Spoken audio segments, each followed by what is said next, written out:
बच्चों, और कैसे हो आप सब। आज हम शुरू करने वाले हैं कि बहुत ही अच्छा सा सब्जेक्ट भी है और टॉपिक भी, जियोग्राफी, भूगोल। भूगोल ज़्यादातर बच्चे वैसे हम लोग हाई स्कूल तक लेके चलते हैं, उसके बाद तो डिवाइड हो जाता है आर्ट और साइंस में। तो आर्ट वाले बच्चे भूगोल को लेके ज़्यादातर पढ़ते हैं। तो भूगोल में खास बात यह है, बच्चे उसको हल्के में ले लेते हैं। उन्हें लगता है भूगोल मामूली सी चीज़ है, उन्हें लगता है साइंस टफ है और ये आर्ट वाली चीज़ें आसान होती है।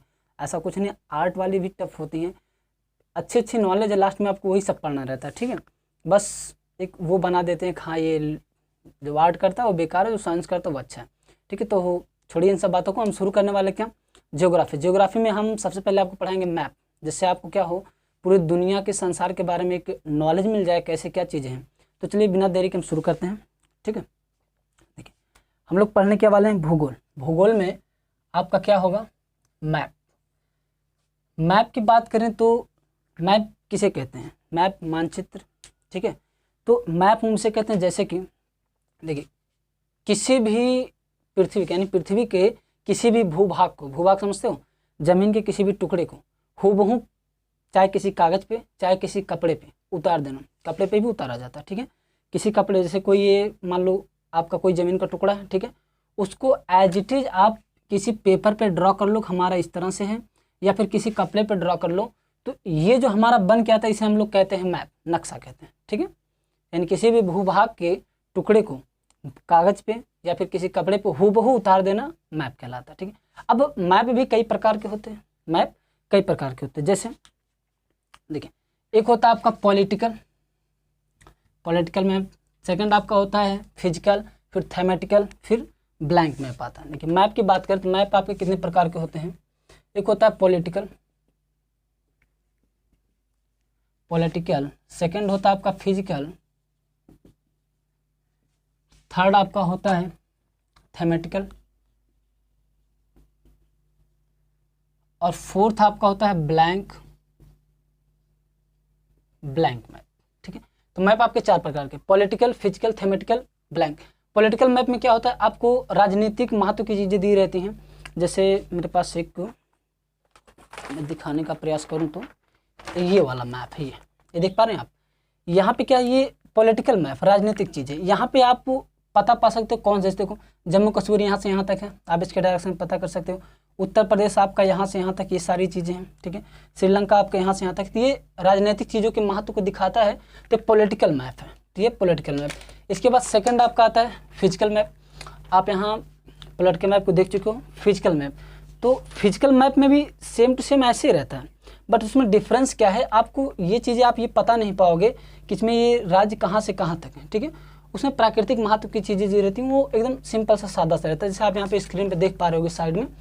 तो ये जो आपको दिख रहा है वो क्या आपका फिजिकल मैप है। तो एक बार ज़रा से यहाँ पे नज़र डालिएगा, तो फिजिकल मैप अभी जो यहाँ पे आपका पिक्चर आएगा, वहाँ पे आप ये वाला पार्ट देखिएगा यहाँ पे, और यहाँ पे ये जो इस तरह से दिया है, ठीक है।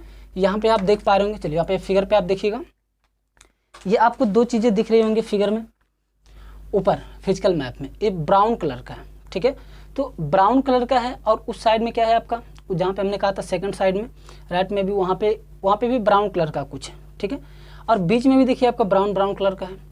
तो यानी फिजिकल मैप में क्या है, कलर, जैसे हम पॉलिटिकल की बात करें तो पॉलिटिकल में हम अपने मन से चाहे जो कलर डाल दें, लेकिन फिजिकल में नहीं डाल सकते। फिजिकल के लिए एक अलग वहाँ पे कलर कोड आता है, कलर का महत्व होता है, ठीक है। तो देखिए कैसे, तो यहाँ पे समझिएगा फिजिकल की बात मैं कर रहा हूँ, जैसे ब्राउन कलर, ठीक है।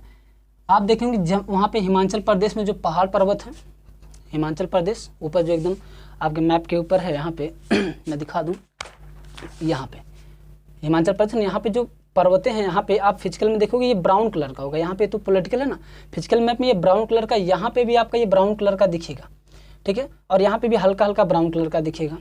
तो ये ब्राउन कलर जो होता है ये आपके पहाड़ पर्वत को दिखाता है, समझ में आ रहा है, किसको, पहाड़ पर्वत को, यानी प्राकृतिक चीज़ों को दिखाता है। ये पहाड़ को दिखाता है, या पर्वत हो गया आपका, ठीक है। तो ये जो पायलट लोग हैं ना, पायलट जो एरोप्लेन चलाते हैं, अब अगर सिंपल सा ऐसे ही आपका ब्राउन कलर में दे दिया, अब जरूरी थोड़ी ना सारे पहाड़ बराबर हो, कोई बड़ा भी हो सकता है, कोई छोटा भी हो सकता है। तो ऐसी कंडीशन में क्या उनके साथ दुर्घटना हो सकता है। तो वहाँ पे भूगोलविदों ने क्या किया, अब इस जो कलर है ना ब्राउन, इसको थोड़ा सा गाढ़ा और हल्का करना शुरू कर दिया। यानी गाढ़े का मतलब ब्राउन को जहाँ पे, समझिएगा, जहाँ पे बहुत ज़्यादा ऊंचाई के पहाड़ हैं, जहाँ पे बहुत ज़्यादा, वहाँ को क्या कर दिया उन्होंने, गाढ़ा कर दिया, वहाँ को क्या कर दिया उन्होंने, गाढ़ा कर दिया। और जहाँ पे कम ऊंचाई के हैं वहाँ पे इसी ब्राउन कलर को क्या कर दिया उन्होंने, हल्का कर दिया, यानी एक बार चटक कर दिया, एक बार कम चटक कर दिया। तो जहाँ पे बहुत ऊंचाई पे होंगे पहाड़ पर्वत, उसको क्या कर दिया जाएगा, वो ब्राउन ही कलर रहेगा लेकिन बहुत चटक रहेगा, ठीक है। और जहाँ पे हल्के छोटे रहेंगे वहाँ पे ब्राउन ही रहेगा लेकिन कैसा रहेगा, हल्का रहेगा, ठीक है। सेकंड आपका आता है इसी में कलर ग्रीन। ग्रीन की अगर हम बात करें तो ग्रीन कलर मैदानी भूभाग को दिखाता है, किसको, मैदानी भूभाग को, जो हमारे हरे भरे होते हैं। अब इसमें भी कलर किया गया गाढ़ा और हल्का। जहाँ पे बहुत ज़्यादा गाढ़ा है वहाँ पे क्या है आपका, जहाँ पे बहुत गाढ़ा है वहाँ बहुत ज़्यादा हरे भरे मैदान है, और जहाँ पे हल्का है वहाँ पे कम है। इसी तरह से आपका एक और कलर कोड किया गया ब्लू, ब्लू यानी नीला। ये दिखाता है आपके समुद्र या पानी को, किसको दिखाता है, पानी को। जहाँ बहुत ज़्यादा गहराई है समुद्र की, बहुत ज़्यादा पानी, जितना ज़्यादा गहरा उतना ज़्यादा पानी, तो जितना ज़्यादा पानी होगा वहाँ पे उतना ही गहरा एक कलर होगा ब्लू कलर का, और जहाँ जितना कम पानी होगा वहाँ पे ये कलर क्या होगा, हल्का होगा। तो आपको फिजिकल मैप में ये क्वालिटियाँ देखने को मिल जाएंगी। तो ब्राउन कलर हुआ तो पहाड़ पर्वत को दिखाएगा, ग्रीन कलर हुआ तो मैदानी भूभाग को, और ब्लू कलर हुआ तो पानी को। जो जितना ज़्यादा चटक वो उतना ज़्यादा बड़ा, उतना ज़्यादा मात्रा में, और जो हल्का वो उतना ही कम होगा, ठीक है। इसके बाद आपका आता है थेमेटिकल मैप। थेमेटिकल, तो थेमेटिकल मैप में बात करें तो वहाँ पे देखिएगा, एक्चुअली ये आप देख पा रहे हो ना, ये थेमेटिकल मैप नहीं है, ये पॉलिटिकल है, लेकिन मैं यहाँ पे वो दिखाना चाहूँगा। ये आप ढेर सारी लकीरें यहाँ पे देख पा रहे होंगे, यहाँ पे देखिएगा, यहाँ पे ये जो लकीरें कई सारी आपको दिख रही हैं, ये जो इस तरह से चल रहे हैं, कई सारी जो रेखाएं खींची गई हैं, एक्चुअली ये जो होता है ना, ये आपके फिजिकल थेमेटिकल मैप में दे रखा होता है। तो यहाँ पे एक फिगर आ रहा है, आप ध्यान से देखिएगा, ये जो फिगर आप देख पा रहे हो ये थेमेटिकल मैप का, यहाँ पे रेलवे लाइन दर्शाया गया है, यानी जितनी भी रेखाएं दिख रही हैं वो सभी आपको भारत के रेलवे लाइन को दिखाता है, यानी ये क्या है, एक खास मैप है, ठीक है। तो ये थेमेटिकल मैप किसी खास को दिखाता हूँ, किसको, किसी खास को। जैसे हमने क्या कहा था, रेलवे को, रेलवे लाइन या फिर एरोप्लेन की कोई चीज़ें हो गई, तो ये रेलवे की जो पटरी होती है ना, रेलवे लाइन जहाँ जहाँ से गई है पूरे भारत में, उसके डायरेक्शन को ये शो करता है, यानी किसी भी खास चीज़ को दिखाता है अगर, तो कैसा मैप होता है, थेमेटिकल होता है। लास्ट में आपका आता है ब्लैंक। ब्लैंक रहता है ऐसे, जैसे ये है, रहेगा ऐसे, लेकिन वो पूरा खाली रहेगा, कुछ भरना नहीं है। आप कक्षा 9-10 में देखे होगा, आपको मिला होगा फिल करने के लिए। तो यहाँ पे एक फिगर आ रहा है, देखिए ये फिगर जो आपको दिख रहा है ये ब्लैंक मैप का है, इसमें आपको भरना रहता है। तो सबसे ज़्यादा टफ आपके लिए ये हो जाता है भरने के लिए, पर टेंशन न लें, मैं सब कुछ करवा दूंगा आराम से, मज़े मज़े में हो जाएगा, ठीक है। यहाँ पे देखें तो हमने क्या देखा, मैप आपके कितने प्रकार के होते हैं, 4 प्रकार के। पहला पॉलिटिकल, दूसरा फिजिकल, तीसरा थेमेटिकल, चौथा ब्लैंक। पॉलिटिकल में क्या होता है, राजनीतिक महत्व की चीज़ें दी रहती है, वहाँ पे आप किसी भी स्टेट को पता पा सकते हो ये कहाँ से कहाँ तक है।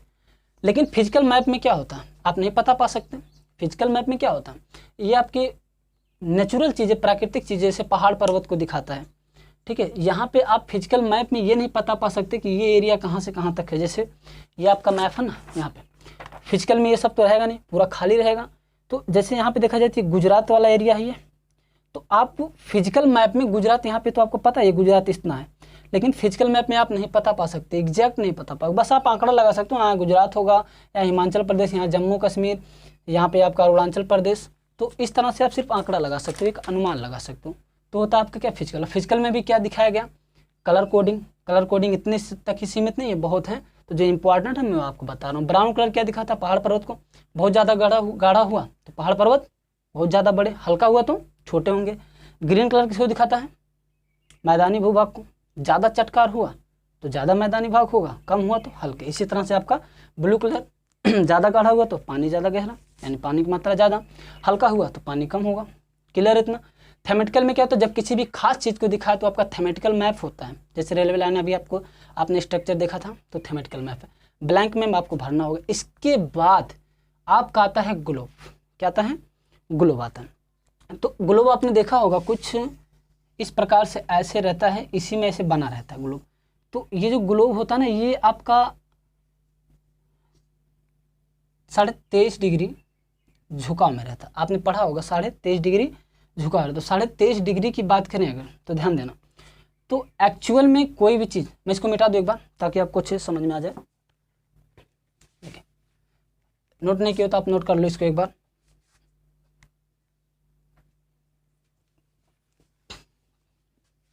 चलिए इससे नहीं,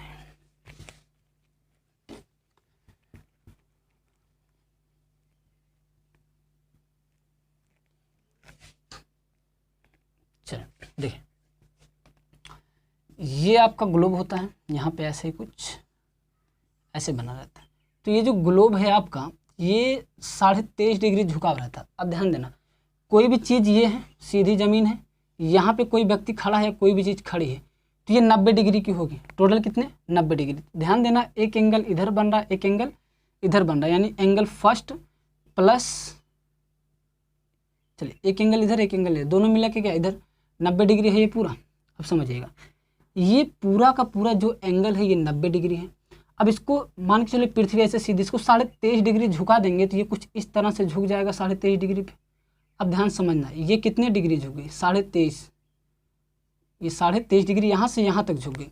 अब आपको पता है टोटल कितना होता है 90, फर्स्ट प्लस सेकेंड, सेकेंड कितना है 23.5 डिग्री बराबर कितना होता है 90। तो हम सेकेंड वाले को अगर हम रखेंगे इसको, इस एरिया को पकड़े हैं फर्स्ट वाले को, तो क्या होगा 90 में से 23.5 को हम घटा देंगे 23.5, इतना ही है।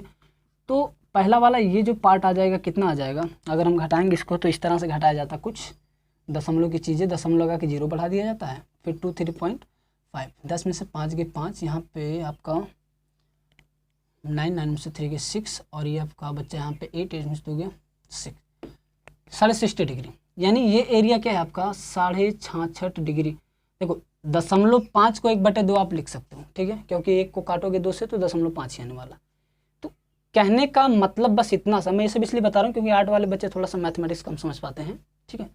तो ये जो पार्ट है 23.5 डिग्री का, पृथ्वी इतनी झुक गई, इस वजह से थोड़ा सा ग्लोब में क्या होता है टेढ़ होता है। तो 2 एंगल मिला, झुकने की वजह से ये पृथ्वी झुक के यहाँ पे आ गई। तो ये एंगल अगर 23.5 डिग्री है तो ये एंगल कितना बचा 66 डिग्री, क्योंकि दोनों को मिला के कितना है 90, तो एक 23.5 तो दूसरा कितना 66 डिग्री। इसको आप याद रखना, अभी काम आएगा आपको, ठीक है। तो आगे चलते हैं। अब देखिए आपने मैप के बारे में सीख लिया, मैप कई प्रकार के होते हैं। अब इसके बाद देखिएगा, इसके बाद जो पॉइंट आता है आपका इस मैप का, जितने भी मैप आपने देखा इन सब मैप को एक पुस्तक में बना दिया गया, समझ में आ रहा। इन सभी मैपों को एक पुस्तक में बना दिया गया, जिस पुस्तक का नाम क्या है एटलस। क्या है एटलस, क्लियर है। ये जो एटलस है एक भूगोलविद थे, भूगोलविद समझते हो, जो भूगोल के बारे में सारी चीजें करता है, जैसे साइंटिस्ट वैसे वो भूगोलविद। उनका नाम मार्केली था। क्या था मार्केली। इन्होंने 6ठी शताब्दी में, 6ठी शताब्दी में, ध्यान देना, मार्केली ने 6ठी शताब्दी में एक किताब लिखा। एक किताब लिखा नहीं, एक्चुअली बनाया उन्होंने, ठीक है। मार्केली कौन थे, ये मार्केली 6ठी शताब्दी में एक किताब बनाया उन्होंने। उस किताब का नाम उन्होंने रखा क्या एटलस। अब बात आती है उस किताब में था क्या, तो उस किताब में पूरा का पूरा क्या था आपका मैप था। जैसे आप मान लो अभी इंग्लिश की बुक खोलोगे तो पलट डालोगे, सब इंग्लिश की चीज़ें मिलेंगी। उसी तरह से ये जो आपके एटलस की किताब, इसमें सब खोलोगे सब मैप, भारत का मैप, विश्व का मैप, आपको मतलब हर प्रकार के मैप मिल जाएंगे। यानी वो बुक जो होगा पूरी तरह से केवल मैप ही मैप होगा उसमें। तो उस मैप वाले बुक का नाम रख दिया क्या एटलस, ठीक है। अब इस एटलस के बुक को जो छापा गया उस पर एक एटलस का फिगर लगा दिएगा। अब ये एटलस क्या है, देखिए आप ये एटलस साइकिल देखे हो, एटलस मेरा साइकिल है तो उस पर है, दिखाता हूँ। चलो एक्चुअली आप फिगर में देख लो, यहाँ पे देख पा रहे हो आप ये वाला फिगर, ठीक। तो ये जो है एक्चुअली, तो लाइट तो कट गई, रोकना पड़ेगा। एक्चुअली लाइट कट गई थी, ठीक है। तो अभी सब कुछ ठीक ठाक। तो चलिए यहाँ पे देखिए, जो हमने क्या कहता मार्केली, मार्केली थे 6ठी शताब्दी में। क्या इन्होंने एक बुक बनाई थी, एक बुक का निर्माण किया था इन्होंने। उस बुक में क्या था, सब के सब टोटल मैप थे, देश का मैप था, वर्ल्ड का मैप था, हर चीज़ के जितने भी थे उस पूरे बुक में केवल मैप ही मैप थे। तो उस मैप का जो कवर था उसका नाम रखा एटलस। उसी मैप उन्होंने एटलस का एक फिगर लगा दिया। एटलस का फिगर आप वो एटलस साइकिल देखिए, उस पर एक लेबल लगा होता है। यहाँ पे देखिए मैं दिखा रहा हूँ, अब उस पिक्चर को देखिएगा। ये जो पिक्चर आपको दिख रही है ना, ये एटलस की, और ये जो इंसान इसको उठा के रखा ना, अब इसको क्या बोल रहे हैं तो देखिएगा, एक्चुअली ग्रीक में जो है इस इंसान को एटलस बोलते हैं, यानी ग्रीक के देवता को एटलस कहते हैं हम लोग। तो इनका मानना ये है कि ग्रीक में जो, जैसे देखो हमारे हिंदुस्तान में क्या मानना है, तो कुछ लोग कहते हैं तो पृथ्वी तैरती है, तो कुछ रामायण वाले क्या कहते हैं ये पृथ्वी हमारे शेषनाग के ऊपर टिकी हुई है, इनके फंद पे, जो कि लक्ष्मण का रूप है। तो इसी तरह से ग्रीक में क्या है कि वहाँ पे महत्व है कि जो इंसान है, जो अभी आपने देखा था यहाँ पे देखिए, जो इंसान था वो पूरे के पूरे पृथ्वी, पूरी दुनिया को, यानी पूरी पृथ्वी को अपने ऊपर लेके, पूरे वजन को अपने ऊपर रखा, इस वजह से उनके देवता माना जाता है। तो इसी वजह से इस बुक का नाम क्या पड़ा, एटलस रखा गया। यानी एटलस क्या है, हर प्रकार के मैप का समावेश। जिस किताब में सिर्फ मैप ही मैप हो, हर प्रकार के मैप मिल जाए, नक्शे मिल जाए, उस बुक का नाम हम क्या कहते हैं, एटलस कहते हैं। क्लियर इतना? तो अगर इतना आपको समझ में आ गया होगा तो चलिए आगे बढ़ते हैं। अब देखते हैं क्या है। देखिए ये जो हमारी पृथ्वी है ना, पृथ्वी एक्चुअली पृथ्वी जियोड की तरह, किसकी तरह, जियोड। देखो गोल तो है नहीं, जियोड का मतलब ये है टेढ़ा मेढ़ा। देखिए यहाँ पे पृथ्वी की अगर हम बात करें तो ये हमारी जो पृथ्वी है बिल्कुल गोल नहीं है, ऐसे है। समझ में आ रहा है? पृथ्वी हमारी कैसे है, ऐसे। अब यहाँ पे एक बात समझिएगा, जब पृथ्वी की बात आई, इन्होंने बनाया तो कुछ इस तरह से टेढ़ा मेढ़ा का मतलब कि कहीं पहाड़ है, कहीं पर्वत है, कहीं गड्ढे है, तो इस वजह से टेढ़ा मेढ़ा है। तो उन्होंने क्या कहा कि ये जो एरिया यहाँ पे गड्ढे वाला एरिया है, जो खाली है ना, इस एरिया को एक लेवल में लाने का प्रयास किया उन्होंने। इसके बाद ये जो ऊपर निकला हुआ भाग है, इसको भी उन्होंने एक लेवल में लाने का प्रयास किया। ठीक है, फिर ये गड्ढे वाले एरिया को ऊपर उठा के लेवल में लाया उन्होंने। ये जो ऊपर निकला हो इसको भी लेवल में लेके आए। इस तरह से ये जो बाहर निकला इसको भी ये क्या की, एक लेवल में लाने का इन्होंने प्रयास किया। फिर यहाँ से ये जो खाली इसको भी एक लेवल में, फिर यहाँ से ये क्रिया है। अब एक चीज़ ध्यान से देखिएगा, ये इतना एरिया एक्स्ट्रा है, यहाँ पे इतना एरिया कम है, यहाँ पे भी इतना एरिया कम है, और यहाँ पे ये एरिया एक्स्ट्रा है, ये एरिया यहाँ पे एक्स्ट्रा है, और यहाँ पे ये वाला एरिया यहाँ से यहाँ होना चाहिए था, तो ये एरिया कम है, लेकिन यहाँ पे फिर ये एरिया एक्स्ट्रा है। तो भूगोलवेताओं ने क्या कहा कि कहीं पे ज़्यादा है, कहीं पे कम है, इस वजह से इनको बड़ी प्रॉब्लम हो रही है। तो उन्होंने क्या किया कि ये जो एरिया है, उन्होंने मान के चला कि जो बाहर एरिया है वो है ही नहीं। उन्होंने एक एरिया के बाहर वाले को ख़त्म कर दिया, बाहर का नहीं है, और जो अंदर वाला भाग इसको मान लिया कि भाग पूरा है, ये यहाँ से ना होके यहाँ पे। समझ में आया? उसी तरह से इन्होंने क्या किया, यहाँ पे जो एक्स्ट्रा वाला एरिया है ना, इस एक्स्ट्रा वाले को हटा के मान लिया कि जो खाली एरिया है ये पूरा है। उसी तरह से यहाँ का जो एक्स्ट्रा एरिया है वो उन्होंने मान लिया कि यहाँ का जो खाली एरिया है वो पूरा है। यानी जो ज़्यादा है उसको कम कर दिया गया, जो कम उसको ज़्यादा, एक एवरेज बना दिया गया। ठीक है, एक एवरेज बना दिया गया कि मान के चलो ये हमारी पृथ्वी है। तो पृथ्वी कैसी होती है, जियोड की तरह। जियोड का मतलब टेढ़ा मेढ़ा थोड़ा सा। तो पृथ्वी को कैसा बना दिया गया, इस तरह से करके गोल, लेकिन हम मान के क्या चलते हैं, पृथ्वी हमारी जियोड, टेढ़ा मेढ़ा। देखिए ये रही हमारी पृथ्वी। क्लियर है? अब ये जो पृथ्वी हमारी है, देखिएगा, तो ये रही हमारी पृथ्वी। तो ये जो हमारी पृथ्वी है ये एक्चुअली यानी एक ग्लोब की तरह से मैंने लिया यहाँ पे। यहाँ पे पहले तो कुछ भी था नहीं, हमने क्या किया, यानी हमने जो भूगोलवेता थे, भूगोलवेता जो भी भूगोल के जानकार थे, उन्होंने क्या किया, यहाँ पे एक बीचों बीच से काल्पनिक रेखा खींच दी। कौन सी रेखा, काल्पनिक रेखा। उन्होंने यहाँ से बीचों बीच से एक काल्पनिक रेखा खींच दी। ठीक है, काल्पनिक रेखा। और ये जो काल्पनिक रेखा गया ये 0 डिग्री पे गया। कहाँ पे, 0 डिग्री पे। और इस काल्पनिक रेखा को बोला जाता है इक्वेटर। क्या, इक्वेटर। मैंने इसे प्रदर्शित किया, जिसे हम लोग कहते हैं क्या, भूमध्य रेखा। भूमध्य रेखा, ये हमारा क्या है, भूमध्य रेखा। लेकिन अब एक बात बताओ, यहाँ पे हम हिंदी तो पढ़ नहीं रहे, ये आपका भूगोल है। तो अब ये भूमध्य रेखा तो हिंदी हो गया, इक्वेटर तो इंग्लिश हो गया। तो ये भूगोल है, तो हमें भूगोल के लैंग्वेज में लिखना होगा ना। तो हम इसे क्या कहते हैं, विषुवत। भूगोल में इसे क्या कहते हैं, विषुवत। विषुवत, विषुवत रेखा। क्लियर है? इसे क्या कहते हैं, विषुवत रेखा। तो आप समझ सकते हो, ये जो हमने काल्पनिक, एक्चुअल में ये था नहीं, ये हमने अपने लिए बनाया, कल्पना कर लिया कि यहाँ पे एक रेखा। उस काल्पनिक रेखा को हमने क्या कहा, भूमध्य रेखा, विषुवत रेखा, equator, 0 degree line. 0 degree line. अब देखो ये एक रेखा के कितने नाम हो गए, 4 नाम। जब भी बात आएगा इस काल्पनिक रेखा को, जो पृथ्वी के बीचों बीच से काल्पनिक रेखा खींची गई है, उसका नाम क्या है, 0 डिग्री लाइन, इक्वेटर, भूमध्य रेखा, और फाइनली बात करें तो हमारा क्या है, विषुवत रेखा। आप इसको ध्यान में रख के चलिए, विषुवत रेखा, ये इंपॉर्टेंट क्योंकि आप भूगोल पढ़ रहे हो, ठीक है। चलिए ये विषुवत रेखा हो गया। अब यहाँ पे ध्यान देना, यहाँ पे एक लाइन और ड्रॉ की गई इस प्रकार से, यहाँ पे एक लाइन और सीधी ड्रॉ की गई। आप देखिए वो मैप में क्या होता है, 3 रेखाएं होती हैं। देखिए ये जो ऊपर वाला लाइन है इसको रखा गया का नाम कर्क, ये कर्क रेखा, और ये नीचे वाली जो है ये क्या है, मकर रेखा, और ये जो आपकी क्या है, विषुवत है, विषुवत, ठीक है। अब यहाँ पे ध्यान देना, आपको ये स्ट्रक्चर थोड़ा टेढ़ा दिख रहा होगा ना, तो एक्चुअल में टेढ़ा नहीं, जो लाइनें खींची गई कर्क, मकर और भूमध्य, ये आपका क्या है, एकदम सीधी लाइन है। लेकिन अब यहाँ पे एक चीज़ ध्यान देना, यहाँ पे तो कुछ है नहीं दिखाने के लायक।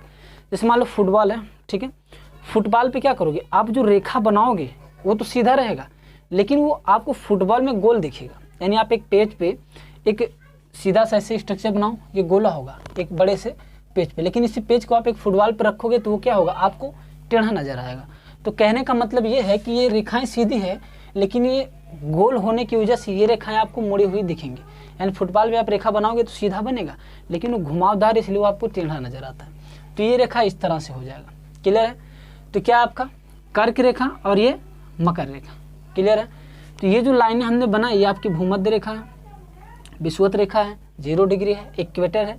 ये आपका कर्क, जिसे हम क्या कहते हैं, इसे हम ट्रॉपिक ऑफ कैंसर कहते हैं। क्या, ट्रॉपिक ऑफ कैंसर, इसे हम ट्रॉपिक ऑफ कैप्रिकॉर्न कहते हैं। ध्यान देना, आप हिंदी पकड़िए, आप हिंदी ज़्यादा समझ में आएंगे, वैसे इंग्लिश में बोल दे रहा हूँ, हो सकता है मैं लास्ट में चार्ट भी आपको दे दूँ हिंदी इंग्लिश की। तो ये कर्क रेखा जो देखो, ट्रॉपिक ऑफ कैंसर, का से कैंसर, का से कर्क, तो आप याद रख सकते हो। बाकी जो बच गया वो मकर होगा, एंड ट्रॉपिक ऑफ कैप्रिकॉर्न। अरे विषुवत इक्वेटर आपको पता ही है। तो कर्क रेखा और ये मकर रेखा, इतना क्लियर है आपका। अब एक चीज ध्यान देना, यहाँ पे एक और एरिया था, यहाँ पे ये पार्ट और ये पार्ट, 2 लाइनें और थी, क्लियर है। एक तो आपका ये जो कर्क रेखा, ये ध्यान देना, ये आपका 23.5 डिग्री है, और ये भी क्या है, 23.5 डिग्री। मैंने बताया था अभी जस्ट पहले, मैंने कहा था आप इसको याद कीजिएगा, 23.5 डिग्री। जब ग्लोब झुका था तो 90 डिग्री के एंगल पे था, तो झुका 23.5 डिग्री, तो जो नीचे का एंगल, और जैसे सीधा 23.5 झुका तो टोटल 90 होना चाहिए, तो इधर का एरिया जो कितना बचा, 66.5 डिग्री बचा। तो ये जो ऊपर वाली लाइन है ये 66.5 डिग्री पर है, 66.5 डिग्री पर। 1/2 का मतलब आधा होता है, 66.5 डिग्री। अब ध्यान देना, इस लाइन को हम कहते हैं आर्कटिक, क्या कहते हैं, आर्कटिक, और इस लाइन को हम कहते हैं अंटार्कटिक, क्या कहते हैं, अंटार्कटिक। क्लियर है क्या। देखिए नाम बच्चों बहुत इंपॉर्टेंट है, ठीक है बाबू, नाम समझ गए ना तो सारा खेल नाम ही का, नाम आपको याद रहता था, कंसेप्ट ज़्यादा समझ में आता, तो नाम भी आप ध्यान दीजिएगा। सबसे पहले 0 डिग्री लाइन, विषुवत रेखा, इक्वेटर, भूमध्य रेखा, जो भी बोल रहे हो आप ये याद रखो, विषुवत रेखा। विषुवत रेखा के ऊपर 23.5 डिग्री ऊपर कर्क रेखा, विषुवत रेखा के 23.5 डिग्री नीचे मकर रेखा, और विषुवत रेखा के ऊपर 66.5 डिग्री अंटार्कटिक, विषुवत रेखा के नीचे 66.5 डिग्री और ऊपर आर्कटिक, नीचे अंटार्कटिक। देखिए ये एक लाइन है, एक विषुवत रेखा, इसके जस्ट ऊपर क्या है, कर्क रेखा, और इसके जस्ट नीचे क्या है, मकर रेखा।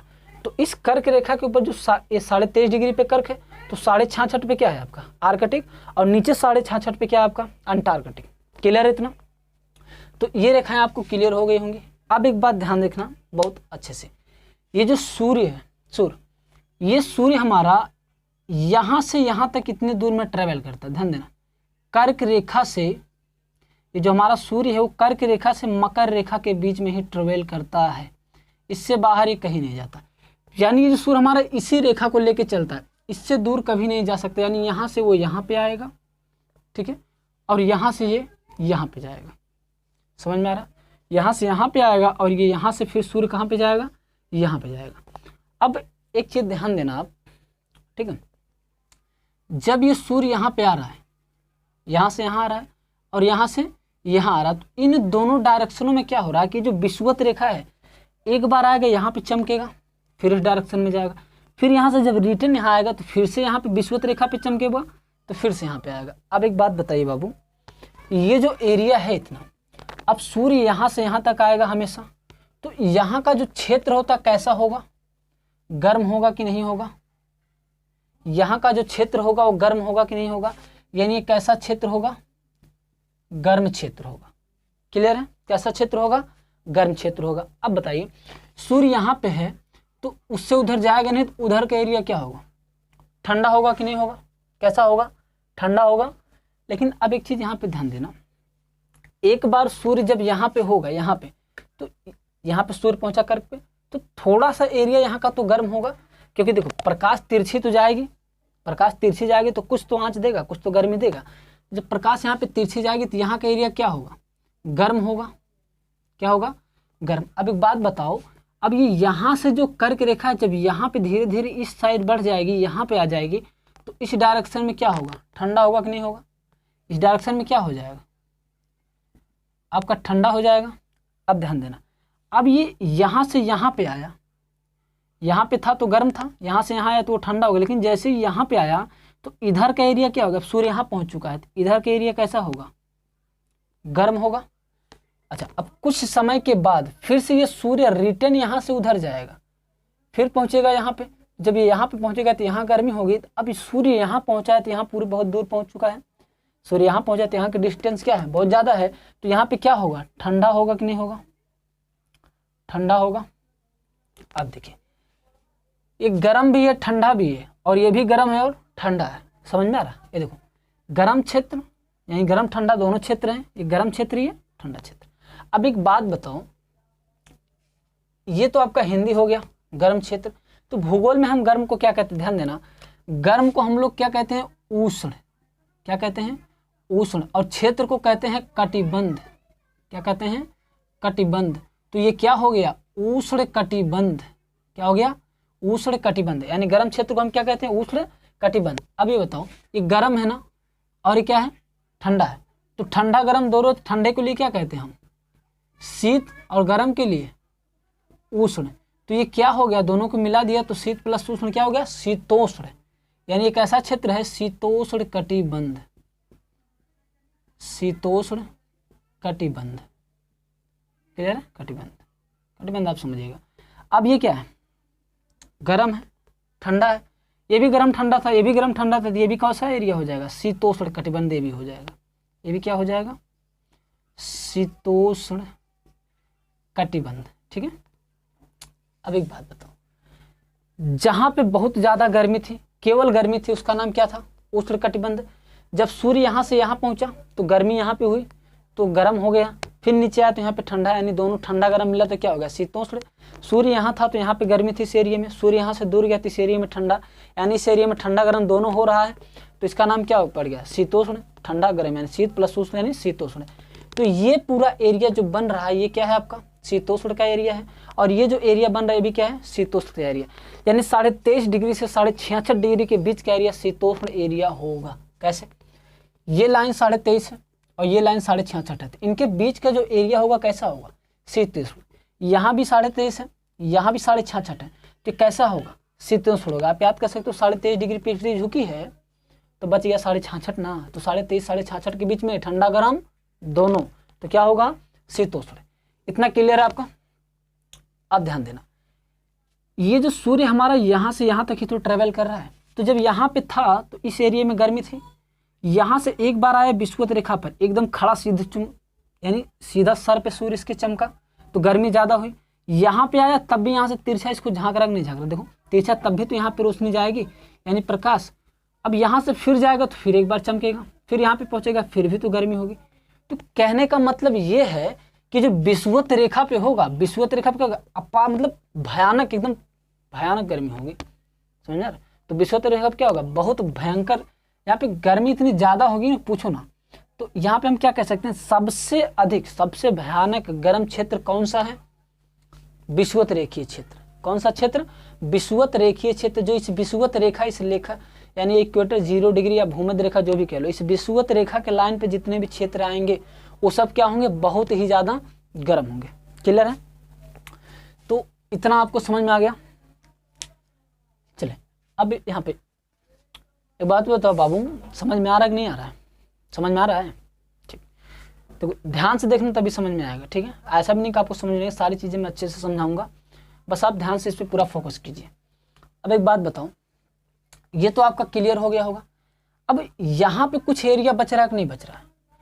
सूर्य यहीं तक तो सीमित है और यहीं तक तो सीमित है, यहाँ तक सीमित है। तो ये जो लास्ट वाला एरिया है, लास्ट वाला एरिया, अब यहाँ पे समझिए, ये जो पॉइंट बना और ये जो पॉइंट बना, ये वाले, इसे हम ध्रुव कहते हैं, ध्रुव जिसे पोल कहते हैं, ठीक है। क्या कहते हैं हम? ध्रुव। ये हमारा ध्रुव है, क्लियर है। अब ये जो ध्रुव का एरिया है, तो यहाँ पे क्या होगा? ठंडा होगा या गर्म होगा? बताओ जल्दी बताओ, यहाँ पे ठंडा होगा या गर्म होगा? ये जो एरिया है ये ठंडा एरिया होगा या गर्म एरिया होगा? बताइएगा। ये जो एरिया है ये ठंडा होगा कि गर्म होगा? देखो यहां तक तो सूर्य की रोशनी पहुंची तो गर्मी होगा ही होगा। अब इतनी दूर में क्या होगा? सिर्फ रोशनी ही जा सकती है। इस रोशनी में, सूर्य के प्रकाश में जो गर्मी वहां पे नहीं पहुंच सकती। इस वजह से इस एरिया में क्या होता है? शीत पड़ता है। क्या पड़ता है? शीत। यहाँ पे कैसा रहता है? हमेशा शीत, यानी ठंडा रहेगा तो हमेशा यहाँ पे क्या होगा? शीत होगा। इतना क्लियर आपको? अब एक बात बताओ, ये जो शीत वाला एरिया है, यहाँ पे जीव जंतु ज्यादा होंगे, पेड़ पौधे यहाँ पे होंगे या फिर कहाँ पे होंगे? ये बता दो।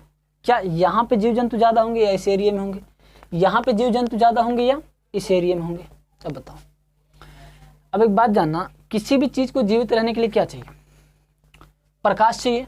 प्रकाश तो मोस्ट इंपॉर्टेंट है, ठीक है। और धूप चाहिए, यानी धूप भी चाहिए इसको। तो यहाँ पे ये जो एरिया है, यहाँ पे तो हमेशा कैसा रहेगा? ठंडा रहेगा। ठंडा रहेगा, यहाँ तो बहुत ज़्यादा ही ठंडा रहेगा। यहाँ पे जम जाएंगे लोग, समझ जाएंगे। ये फ्रिजिड जोन है, इसे फ्रिजिड, इधर जरा, ये उष्ण कटिबंधीय है, इसे टॉरेट जोन कहते हैं, ठीक है। कौन सा जोन? Torrid zone. ये शीत वाला जो है आपका, यहाँ पे एकदम ठंडा होता है, इसे हम फ्रिजिड पॉइंट कहते हैं, फ्रिजिड जोन, यानी यहाँ पे कोई चीज़ें जम जाती हैं पूरी तरह से। तो यहाँ पे जहाँ बहुत ज़्यादा ठंडा, वहाँ पे जीव जंतु बहुत कम पाए जाएंगे। अब जैसे जैसे यहाँ से हम ऊपर के एरिया में बढ़ेंगे तो क्या जीव जंतुओं की संख्या बढ़ेगी? बढ़ेगी, जाहिर सी बात है, क्योंकि जैसे जैसे हम जाएंगे तो गर्मी बढ़ेगा, और गर्मी बढ़ेगा तो जीव जंतुओं की संख्या भी बढ़ेगी। यहाँ से जैसे हम दूर आएंगे टेम्परेचर हाई होगा, टेम्परेचर हाई होगा तो जीवों की संख्या भी क्या होगी? बढ़ेगी। यानी इस शीत वाले एरिया में कोई भी जीवन पाने की संभावना नहीं है। जीवन पाने की संभावना का मतलब ऐसा नहीं कि जीवन ही नहीं है, लेकिन इस तरह से नहीं जिस तरह से हम लोग रह रहे हैं। तो ये आपको समझ में आ गया? अगर समझ में नहीं आ रहा है, ठीक है, तो आप वीडियो को दोबारा रिवाइज करके देखिएगा, समझ में, मैं गारंटी देता हूँ समझ में आएगा। मैं इस तरह से बताऊंगा ही आपको, सारी चीज़ें फिट हो जाएंगी। तो चलिए आप एक बार यहाँ पे ध्यान दीजिए, मैं आपको इसको मिटा के फिर से बना के पूछना स्टार्ट करता हूँ। क्वेश्चन आप मेरे साथ बोलिएगा, ठीक है।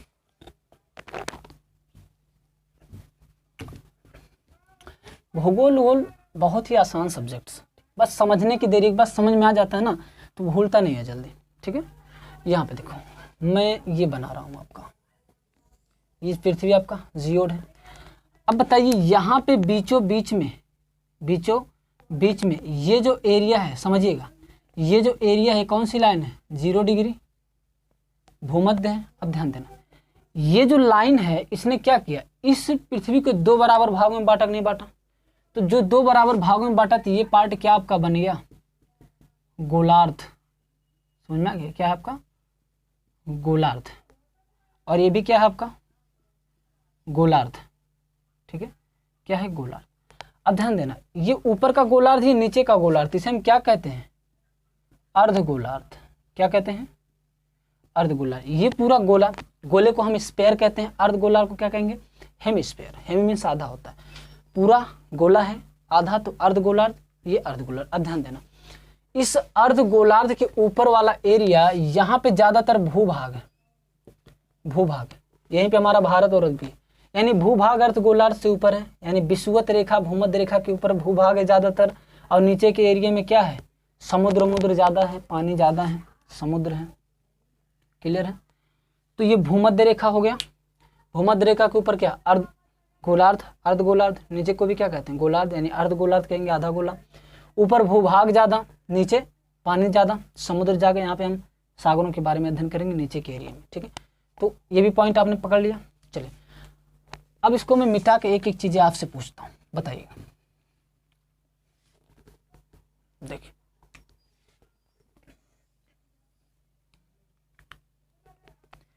ये वाली लाइन कौन सी है बाबू? बताओ, ये लाइन कौन सी लाइन है?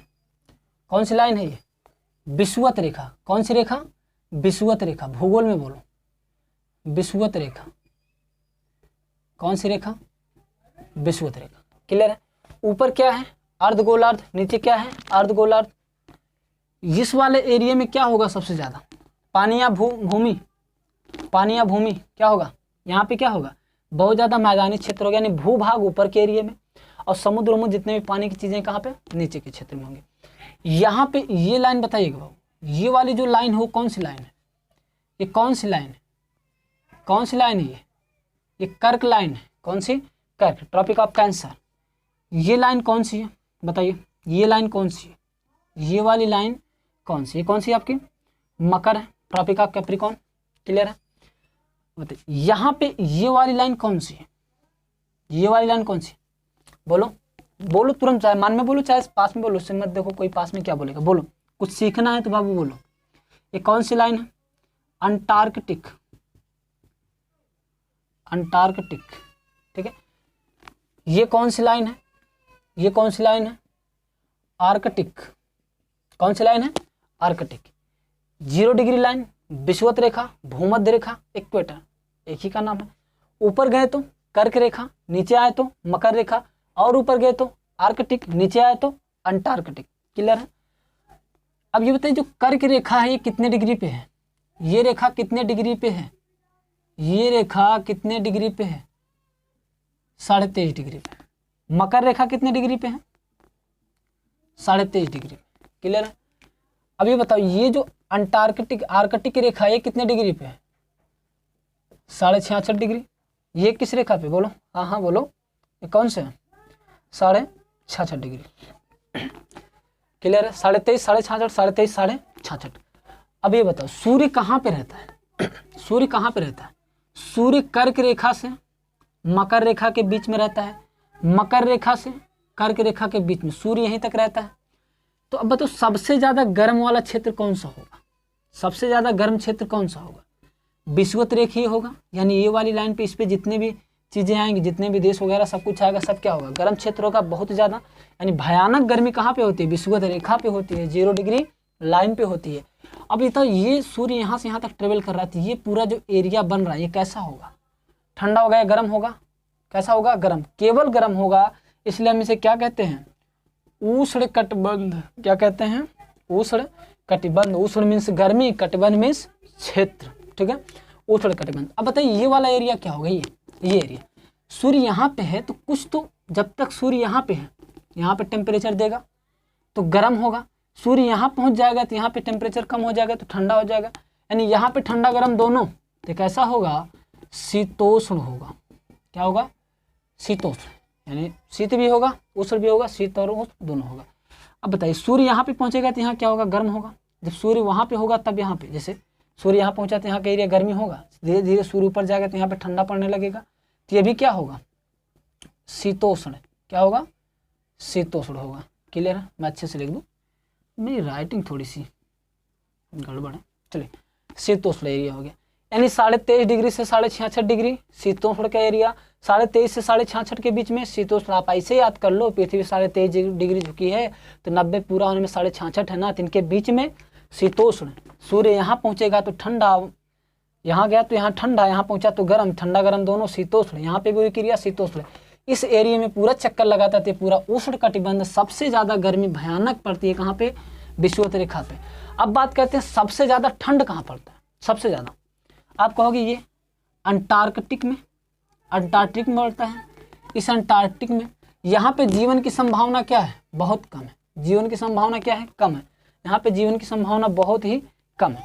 अब यहाँ पे देखिए, यहाँ पे ठंड है तो इस वजह से यहाँ पे क्या होता है? ठंडी की वजह से मर जाते हैं। गर्मी में इंसान क्या होता है? पगला उगला जाता है, थोड़ा सा इधर उधर भागता उगता है। लेकिन ठंडी में क्या होता है? ठीक से चल नहीं पाता तो वो एक्सपायर हो जाता है। तो यहाँ पे जीवन नहीं है, तो यहाँ पे भी जीवन नहीं। जैसे जैसे हम ऊपर बढ़ते हैं जीवन हमारा बढ़ता जाता है। क्लियर है? अब बाबू ये क्वेश्चन बताओ, सबसे ज्यादा ठंडा कहाँ पड़ेगा? अंटार्कटिक इस एरिया में और आर्कटिक इस एरिया में। लेकिन इस एरिया में भी भयानक ठंडा कितना पड़ेगा? यानी सबसे भयानक, ठंडे में भी ठंडा, ठंडे में महा ठंडा किस एरिया में पड़ेगा? बताइए। आप कहेंगे इस एरिया में, तो इसलिए मैं इसको 2 पार्टों में बांट देता हूँ। देखिए, एक पार्ट ये कर दिया मैंने एक पार्ट ये कर दिया। इसका मैंने 1 दे दिया, इसको 2 नंबर, ये वाला 1 नंबर, ये वाला 2 नंबर। अब बताइए इसमें सबसे ज़्यादा भयानक ठंडी कहाँ पड़ेगा, क्योंकि सूर्य तो वहाँ पहुँचेगा नहीं, तो भयानक ठंडी कहाँ पड़ेगा बताइए, बताओ बाबू, सबसे भयानक ठंडी कहाँ पड़ेगा? 1 नंबर में, यहाँ पे भी 1 नंबर में। इस एरिया में सबसे ज़्यादा ठंड, यानी ठंडी से भी ज़्यादा भयानक ठंड इस एरिया में पड़ेगा।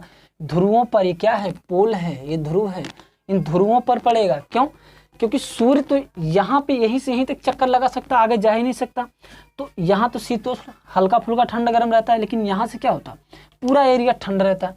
अब ये तो एकदम दूर है ना यहाँ से, देखो ये तो एकदम दूर है, तो यहाँ पे क्या होगा, ठंडी बहुत ज़्यादा होगी।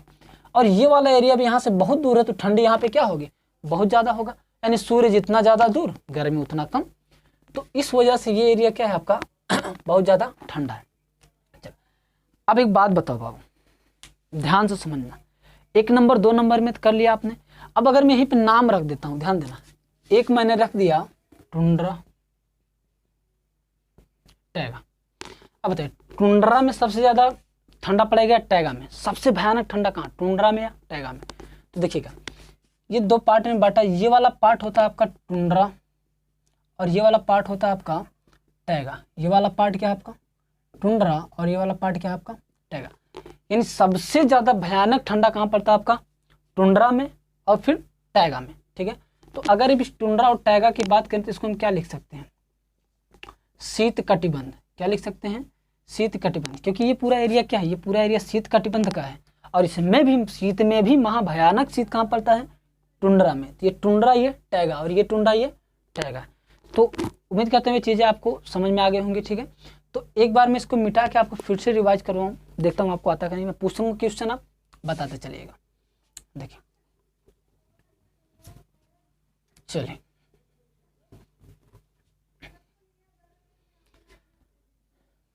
ये वाला पार्ट, ये काल्पनिक रेखा पृथ्वी के बीचों बीच से खींची गई काल्पनिक रेखा क्या है, विषुवत रेखा। ऊपर उत्तरी गोलार्ध, नीचे दक्षिणी गोलार्ध। ध्यान देना, ये होता है आपका उत्तर और ये होता है दक्षिण। ठीक है, ये पूरब और ये पश्चिम होता है। तो उत्तरी गोलार्ध ये दक्षिणी गोलार्ध, गोलार्ध कहलाएंगे। ऊपर भूभाग ज़्यादा, नीचे पानी ज़्यादा। 23.5 डिग्री पे कौन है, ये कितने डिग्री है, 23.5। कौन सी रेखा, कर्क रेखा। 23.5 डिग्री पे कौन सी रेखा, कर्क रेखा। 66.5 डिग्री पे कौन सी रेखा, मकर रेखा। ऊपर 66.5 डिग्री पे कौन सी रेखा, मकर रेखा। ठीक है, विषुवत रेखा, कर्क रेखा, मकर रेखा। विषुवत रेखा, कर्क रेखा, मकर रेखा। और ये आर्कटिक रेखा, ये अंटार्कटिक रेखा। इसमें भी ये वाला पार्ट क्या है, ये टुंड्रा और ये टैगा। ये टुंड्रा ये टैगा। सूर्य कहाँ तक, कर्क से मकर, मकर से कर्क। तो यहाँ का एरिया उष्ण कटिबंधीय, बहुत ज़्यादा गर्मी। ये वाला एरिया कैसा होता है बताइएगा, ये या ठंडा गर्म दोनों पड़ेगा, तो शीतोष्ण। ये वाला एरिया 23.5 से 66.5 के बीच में शीतोष्ण। ये पूरा एरिया क्या है, ठंडा। ठंडे में भी महाठंडा ये टुंड्रा, ये टुंड्रा, ये पोल के पास में होता है। ध्रुवों पर ठंड बहुत ज़्यादा होती है। क्लियर है सारी चीज़ें, समझ में आ रहा ना बाबू? चलिए, तो अगर इतना आपको समझ में आ गया तो चलिए आपको कुछ मज़ेदार चीज़ें दिखाते हैं क्या होता है। ठीक है,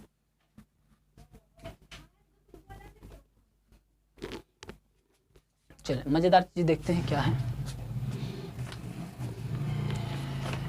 ये आप देखिएगा, यहाँ पे मेरे पास एक मैप्स है जो मैं ख़ास तौर से स्पेशली आप लोगों के लिए लाया हूँ। ठीक है, एक बार मैं देख लूँ शायद दिख रहा हो या ना दिख रहा हो। चलिए मैं ऐसे समझाता हूँ, आप समझने का प्रयास कीजिएगा। ये वाली लाइन देख रहे हो जो मैं अभी ड्रॉ कर रहा हूँ, ये आपकी विषुवत रेखा है, 0 डिग्री। देखो यहाँ पे 0 डिग्री। ये कौन सी लाइन है आपकी, विषुवत। ये कौन सा है, विषुवत रेखा। ऊपर एक लाइन ये ड्रा है, ये 23.5 डिग्री पे है। यहाँ पे आप देख सकते हो 23.5 डिग्री छपा। ये आपकी कौन सी रेखा है, कर्क। ये आपकी कर्क है, ये विषुवत है। और यहाँ पे ये नीचे लाइन ये आपकी कौन सी है, ट्रॉपिक ऑफ कैप्रिकॉर्न, मकर रेखा। ये कौन सी रेखा है, मकर रेखा। अब एक बात बताओ बाबू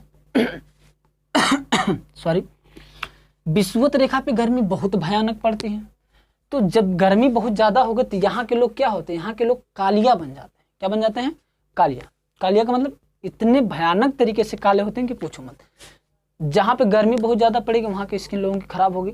तो यहाँ के लोग जितने भी तो काले होते हैं। यहाँ पे देखो ये हमारी कर्क रेखा भारत के बीचों बीच से गुजरती है। किन किन राज्यों से गुजरती है इसका भी ट्रिक मैं दे दूंगा, आपको मिल जाएगा। देखिए ये जो एरिया है यहाँ पे जितने लोग होंगे बहुत काले होंगे। अब देखो ये हमारा रहा भारत, यहाँ पे आपको दिख रहा होगा, नहीं दिखेगा थोड़ा सा आप गेस कर लीजिएगा। ये हमारा भारत है, ठीक है। भारत की ये वाला साउथ वाला एरिया देखिएगा, दक्षिणी वाला, ये हमारे विषुवत रेखा के निकट है और कर्क रेखा तक हमारा सूर्य जाता है। तो विषुवत पे सबसे ज़्यादा ठंड होती है। तो जो विषुवत गर्मी होती है, सबसे ज़्यादा गर्मी विषुवत रेखा पे। जो विषुवत रेखा के करीब के लोग होंगे वो कैसे होंगे, वो एकदम कालिया होंगे। कालिया का मतलब एकदम काले होंगे। इस वजह से देखिए यहाँ पे साउथ के लोग जो होते हैं ना, कैसे होते हैं, काले होते हैं। श्रीलंका के देख लो काले, पहले क्या कहते हैं, श्रीलंका में क्या बजरंगबली ने पता नहीं क्या जला उला दिया था, इस वजह से लोग काले होते हैं। तो ऐसा नहीं है, ये विषुवत रेखा पे सूर्य की वजह से केवल होता है कि यहाँ के लोग क्या होते हैं, काले। अब ध्यान देना, ये ऊपर का पार्ट जम्मू कश्मीर है। ये क्या है, जम्मू कश्मीर। जम्मू कश्मीर आपका कर्क से भी दूर है। तो कश्मीर के जो लोग होते हैं कैसे होते हैं, गोरे होते हैं वहाँ के, चाहे लड़के हो चाहे लड़के, वहाँ के लोग गोरे होते हैं। इसके ऊपर क्या आपका आ जाता है, कश्मीर के ऊपर आप जाओगे तो चाइना आ जाएगा, चीन। चीन के लोग देखो और भी गोरे होते हैं। उससे भी ऊपर जाते हैं तो यहाँ और ऊपर रूस आपका आ जाता है, रूस के लोग और भी गोरे होते हैं। वहाँ के व्लादिमीर पुतिन को देख लो, चाइना के लोगों को देख लो कैसे होते हैं, एकदम गोरे होते हैं। तो रीजन यही है कि वहाँ पे क्या सूर्य की गर्मी उतनी ज़्यादा होती नहीं है। तो सूर्य की गर्मी होती नहीं उतनी ज़्यादा, इस वजह से वहाँ के लोग क्या होते हैं, गोरे होते हैं। क्लियर है। और यहाँ के लोग क्या होते हैं, कालिया होते हैं। क्लियर है। काला होना कोई बुरी बात नहीं, है ना, काले हैं तो क्या हुआ, दिल वाले हैं। चलिए, तो ये चीज़ें समझ में आ गई। अच्छा बाबू, यहीं पे एक क्वेश्चन और बनता है कि विषुवत रेखा पे, विषुवत रेखा के जो जंगल है वहाँ के पेड़ पौधे की पत्तियाँ चौड़ी होंगी कि पतली होंगी। विषुवत रेखा के जो पेड़ पौधे वहाँ की पत्तियाँ चौड़ी होंगी कि पतली होंगी। तो मैं इसको हटा के आपको समझाने का प्रयास करता हूँ फटाक से, ठीक है, बोर्ड पे कैसे क्या होगा। ठीक है, ये रहा आपका एरिया, ये विषुवत रेखा। ये कौन सी रेखा, 0 डिग्री इक्वेटर, विषुवत रेखा, भूमध्य रेखा। यहाँ पे जो टेम्परेचर क्या है, यहाँ का टेम्परेचर कैसा है, बहुत ज़्यादा है। टेम्परेचर यहाँ का बहुत घना है। इस वजह से यहाँ के जो पानी है, जो पानी है वो क्या होता है, वाष्प बन के वेवरोट है कि उड़ जाता है। यहाँ का जो पानी है, पहली चीज़ यहाँ पे क्या है, गर्मी बहुत ज़्यादा, तो यहाँ का पानी क्या बन जाता है, वाष्प बन जाता है। और जब ये वाष्प बन जाता है, गर्मी की वजह से पानी क्या बन गया, वाष्प बनने के बाद ये बादल बन जाता है। क्या बन जाता है, बादल बनने के बाद ये वर्षा हो जाती है। और ये 2 बजे से 4 PM पे डेली, क्लियर है, यानी विषुवत रेखा पे क्या होता है, डेली 2 बजे से 4 बजे तक बरसात हो जाती है, डेली 2 बजे से 4 बजे के बीच में। अब आप ये कहोगे सर जी ये 2 से 4 के बीच में ही आप कहें बोले, और भी तो टाइम हो सकता है। देखिए जो गर्मी सबसे ज़्यादा विषुवत रेखा पे होती है, ये आपको पता है, क्योंकि कर्क मकर के बीच में रहता है तो सबसे ज़्यादा बीच वाले को पकड़ता है, तो विषुवत रेखा पे। तो गर्मी बहुत ज़्यादा, तो वाष्प बहुत ज़्यादा बनेगा। अब वाष्प देखो, पहली बात 8 बजे तक तो सूर्य की किरणों में उतनी गर्मी नहीं रहती, 8 बजे तक हमें कोई दिक्कत नहीं होता। उसके बाद क्या होती है, सूर्य के प्रकाश में गर्मी आना स्टार्ट हो जाता है। तो वो जो गर्मी सूर्य के प्रकाश में आती है वो 8 बजे के बाद आती है, और वो 2 बजे तक, करीब 1-2 बजे तक बहुत ज़्यादा रहती है। और 2 बजे तक क्या होता है, 8 बजे के बाद भाप बनना स्टार्ट होता है। 2 बजे तक जितना पानी रहता है बहुत मात्रा में जाके वो ऊपर वाष्प बन जाता है, बादल बन जाते हैं। अब 2 बजे के बाद क्या होता है, सूर्य के प्रकाश की गर्मी थोड़ी सी कम होने लगती है। तो जब कम होने लगती है तो ये बादल ठंडे होके क्या हो जाते हैं, बरसात कर देते हैं। और डेली 2 बजे से 4 बजे के बीच में बरसात हो जाती है। तो क्वेश्चन है कि 2 बजे से 4 बजे के में डेली बरसात कहाँ होती है, विषुवत रेखीय क्षेत्रों में, यानी इस विषुवत रेखा के क्षेत्र में जितने भी एरिया आएंगे, जो भी चीज़ें वहाँ पे क्या होगी, बरसात बहुत ज़्यादा होगी। अब एक बात बताओ बाबू, अपने दिमाग से सोच के, विषुवत रेखा पे सूर्य की कमी है, प्रकाश की बिल्कुल नहीं। पानी की कमी है नहीं, डेली बरसात हो रहा था, पानी की कमी कहाँ। तो जहाँ पे सूर्य को, पेड़ पौधों को क्या चाहिए, सूर्य का प्रकाश चाहिए, पानी चाहिए, इनको दोनों ही पूरी पर्याप्त मात्रा में मिल रहा है। तो यहाँ के जो पेड़ पौधे होंगे बहुत अधिक शक्तिशाली होंगे। तो यहाँ पे ना धूप की कमी ना बरसात की कमी, तो पानी खूब मतलब दबा के पानी भी मिल रहा है, उनको रोशनी मिल रहा है। तो यहाँ के पेड़ पौधे क्या होंगे, बहुत ज़्यादा उगेंगे, बहुत ज़्यादा उगेंगे, यानी बहुत ज़्यादा क्या होंगे, घने होंगे। ज़्यादा पानी, ज़्यादा प्रकाश, तो ज़्यादा पेड़ पौधे, और ज़्यादा पेड़ पौधे तो क्या होगा, ध्यान समझ में बात होगी, ज़्यादा होंगे तो घने होंगे। सब क्वेश्चंस बनेंगे आपके। ज़्यादा पेड़ पौधे होंगे तो क्या होंगे, बहुत ज़्यादा घने होंगे। और पानी की मात्रा ज़्यादा होने की वजह से पेड़ पौधे की पत्तियाँ क्या होती हैं, बड़ी होती हैं। कमल का पौधा हमेशा पानी में रहता है, इसलिए उसकी पत्तियाँ बहुत चौड़ी होती हैं। रेगिस्तान में देखो क्या है, वहाँ पे पानी नहीं मिलता, तो वहाँ की जो पत्तियाँ होती है सूख के कांटा बन जाती हैं, रहती हैं पत्तियाँ लेकिन सूख के कांटा बन जाती है। कहते हैं कांटा यहाँ पे ज़्यादा होता है रेगिस्तान में, तो कांटे नहीं, वो पत्तियाँ होती हैं, वो उनको जल वाष्प नहीं मिलता, इस वजह से वो क्या करते हैं, वो सूख के कांटा बन जाते हैं। तो यहाँ पे डेली 2 से 4 के बीच में बरसात होती है, तो पानी की कोई कमी नहीं, इसलिए विषुवत रेखीय जंगल जितने भी होते हैं वहाँ पे बहुत ज़्यादा घने होते। ध्यान देना यहाँ पे ये वाले पार्ट में ये विषुवत रेखा आपको दिख रहा है, यहाँ पे ये आपका ब्राज़ील का एक जंगल है। ब्राज़ील के जंगल क्या होते हैं, यहाँ पे बहुत घने पेड़ पौधे होते हैं ब्राज़ील में। और यहाँ के पेड़, अब एक बात देखिएगा, ध्यान समझना बाबू, विषुवत रेखा में पानी को लेके कोई कंपटीशन नहीं, पानी बारिश होगी तो ज़मीन पे आएगा, सबको पानी मिलेगा। यहाँ पे एक चीज़ के लिए पेड़ पौधे में मारपीट हो जाती है, यानी कंपटीशन हो जाती है। किस बात के लिए? सूर्य की रोशनी के लिए। क्यों? क्योंकि यहाँ के कुछ पेड़ पौधे तो बड़े होते हैं, ठीक है, और कुछ होते हैं छोटे।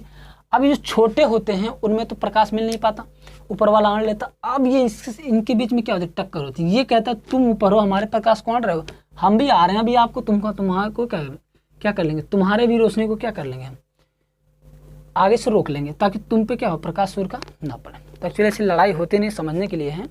यानी कुछ पेड़ पौधे बड़े होते हैं, कुछ छोटे होते हैं। जो छोटे होते हैं वो क्या करते हैं, सूर्य के प्रकाश के पाने के लिए ऊपर की तरफ अग्रसर हो जाते हैं, ऊपर की तरफ वो बढ़ने का प्रयास करते हैं। जब ये ऊपर की तरफ बढ़ने का प्रयास करते हैं तो धीरे धीरे क्या हो जाते हैं, बड़े हो जाते हैं।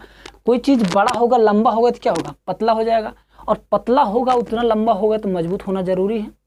बड़ा होगा तो पतला होगा, और पतला होगा तो टूट के गिरना, जैसे उसका मजबूत होना भी जरूरी है। तो यहाँ के जो विषुवत रेखीय जंगल होते हैं, जैसे ब्राज़ील के हो गए, तो क्या होते हैं, ये बहुत लंबे होते हैं और पतले होते हैं। पतले होने के साथ साथ कैसे होते हैं, मजबूत होते हैं, ठीक है, बहुत लंबे, पतले और मजबूत होते हैं। तो सूर्य के प्रकाश की वजह से ये क्या होते हैं, आगे बढ़ते चले जाते हैं, तो सभी पेड़ पौधे लंबे हो जाते हैं। आप पढ़ोगे क्लास 9-10 में, प्रकाशानुवर्तन, प्रकाश की तरफ पेड़ पौधों का बढ़ना प्रकाशानुवर्तन कहलाता है। यानी जिसकी तरफ झुक गया वही अनुवर्तन। जल की तरफ भागा जड़ तो जलानुवर्तन, प्रकाश की तरफ पेड़ पौधे की टहनियाँ भागे तो प्रकाशानुवर्तन, ठीक है। तो ये प्रकाश की तरफ भागते हैं तो प्रकाशानुवर्तन की क्रिया होती है, और मारपीट ऐसा कुछ होता नहीं है, बस आपको समझाने के लिए, ठीक है। तो ये यहाँ के जो पेड़ पौधे होते क्या, बहुत बड़े होते थे। यहाँ पे किसी भी चीज़ के कंपटीशन नहीं, प्रकाश के लिए को होता है, इस वजह से पेड़ पौधे बड़े हो जाते हैं, तो पतले और मजबूत हो जाते हैं। क्लियर है? तो पेड़ पौधे की पत्तियाँ चौड़ी क्यों होती है, ये भी आपको पता चल गया।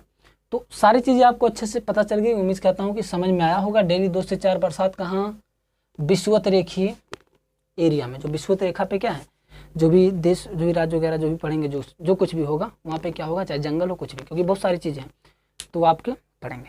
तो समझ में सारी चीज़ें आपको अच्छे से आ गई होंगी, ठीक है। तो मैं आपको एक बार पूरा का पूरा समरी के तौर पर रिवाइज करवा दूँ फटाफट 2 मिनट के अंदर, जितना भी मैंने पढ़ाया इतनी देर में। देखो वीडियो लंबा हो रहा है, समय लग रहा है बेशक, फिर भी आपके काम की चीज़ें हैं, आप कभी नहीं भूलोगे अगर अच्छे से आप समझ रहे हो तो। ये क्या है, जियोड है आपका पृथ्वी। ये जो काल्पनिक रेखा खींची गई, काल्पनिक रेखा, इसे विषुवत रेखा कहते हैं।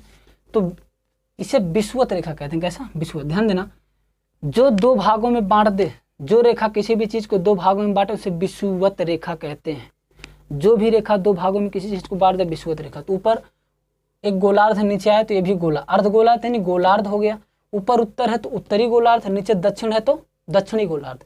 उत्तरी गोलार्ध, दक्षिणी गोलार्ध, उत्तरी गोलार्ध, दक्षिणी गोलार्ध। क्लियर है? ये रेखा कौन सी है? कर्क रेखा। ये रेखा कौन सी है? मकर, tropic of Capricorn, tropic of Cancer. ये रेखा कौन सी है? Antarctic, Antarctic. ये रेखा कौन सी है? आर्कटिक। ये वाला पार्ट, इसको 1 2 दिया। अब देखिए सूर्य कहाँ से कहाँ तक रहता है? कर्क रेखा से मकर, मकर से कर्क। इस वजह से इस रेखा पे क्या होते हैं, टेम्परेचर बहुत ज़्यादा, यानी ये पूरा गर्म क्षेत्र, इसलिए कैसा है, उष्णकटिबंधीय। बताओ ये एरिया कैसा है, ठंडा गर्म दोनों तो शीतोष्ण। ये एरिया कैसा, ठंडा गर्म दोनों तो शीतोष्ण। ये कौन सा प्रदेश? टुंड्रा। टुंड्रा में तो पूरा ठंडा तो होता ही होता है, इसमें भयानक ठंडा कहाँ, टुंड्रा में। उसके बाद टैगा, टुंड्रा, टैगा। क्लियर है? ये पोल होता है, पोल ये ध्रुव कहते हैं। ध्रुवों में बहुत ज़्यादा ठंड होती है। इतना समझ में आ गया था? ठीक है। विषुवत रेखा क्या होती है? विषुवत रेखा के पास में जितने भी एरिया होते हैं वहाँ के जो लोग होते हैं वो काले होते हैं। समझ में आ रहा है? वहाँ के लोग क्या हो जाते हैं, काले हो जाते हैं, क्योंकि गर्मी बहुत ज़्यादा हो। जैसे जैसे विषुवत रेखा से हम दूर जाते हैं, गर्मी कम होती है तो लोग गोरा होना स्टार्ट हो जाते हैं। जैसे कश्मीर हो गया, चाइना हो गया, आपका सुरूस हो गया, सारे लोग कैसे होते हैं, गोरे होते हैं। रीजन क्या है कि सूर्य से बहुत दूर, वहाँ पर रोशनी उनकी पहुँच नहीं पाती। ये कर्क से मकर के बीच में ही सूर्य रह जाता है, इसके आगे सूर्य नहीं जाता। अब विषुवत-रेखीय जंगल की बात आती है, जंगल कैसे होते हैं विषुवत-रेखीय? पतले, लंबे, मजबूत होते हैं, पत्तियां चौड़ी होती, क्यों? क्योंकि यहाँ पे डेली क्या होता है, टेम्परेचर इतना ज़्यादा होता है, पानी वाष्प बनता है और डेली 2 से 4 बजे के बीच में बरस जाता है। ना पानी को लेके कोई कंपटीशन, ना सूर्य को लेके कोई कंपटीशन, सब मस्त अपने में। तो इस वजह से क्या होता है, यहाँ के जंगल बहुत मजबूत होते हैं। ठीक है, तो उम्मीद करता हूँ आपको सारी चीज़ अच्छे से समझ में आई होंगी। अगर कुछ छूट गया होगा तो मैं अगले वीडियो में कवर करने का प्रयास करूँगा। ठीक है, तो देखो मैंने ये जो शुरू किया आपको जियोग्राफी, मैंने एकदम बेसिक से 0 से स्टार्ट किया हूँ। ठीक है, मैं एक के बाद एक पार्ट लेके आता रहूँगा और आपको धीरे धीरे पूरी जियोग्राफी क्या कर दूँगा, ख़त्म कर दूँगा। ठीक है, अभी तो फिलहाल मैं छुट्टी पे हूँ, तो आपको वीडियो हो सकता है बराबर मिलता रहे, बाद में हो सकता है थोड़ा सा गैप करके मिले, लेकिन मिलेगा। आपके बहुत काम के वीडियो होंगे, आप इसको पूरा देखिए, आप अपने दोस्तों के साथ शेयर कीजिए, अपने मित्रों, अपने रिलेशन में भेजिए, ताकि उनको भी कुछ फ़ायदा हो सके, जियोग्राफी में इंटरेस्ट आ सके। बच्चे स्कूल में क्या पढ़ते हैं, टीचर पता नहीं क्या पढ़ा के चले जाते, बच्चों को समझ में नहीं आता, भूगोल का हलवा बना कर रख देते, पूछो तो कुछ समझ में नहीं आता बच्चों को। तो मज़े में, हर सब्जेक्ट इंटरेस्टिंग है, हर सब्जेक्ट इंटरेस्टिंग है, बस पढ़ने में इंटरेस्ट होना चाहिए, पढ़ाने वाला इंटरेस्ट होना चाहिए, समझ, यानी पढ़ाने वाला उस इंटरेस्ट से पढ़ाए तो पढ़ने वाला अच्छे से पढ़ेगा ही पढ़ेगा। तो उम्मीद करता हूँ आपको ये सारी चीज़ें समझ में आ गई होंगी। ठीक है, तो आप इसको जो भी नोट करने लायक चीज़ें होंगी आप नोट कर लेंगे, याद कर लेंगे, ये आपके भविष्य में भी काम देगा। देखिए मैं जो पढ़ा रहा हूँ ये आपके स्कूल लाइफ से लेके आपके जनरल कंपटीशन तक देगा। मैं चैलेंज देता हूँ, आप कहीं पे भी मिला लें, जनरल कंपटीशन तक ये काम देगा। ठीक है, तो चलते हैं, मिलते हैं अगले वीडियो में। Bye bye, take care.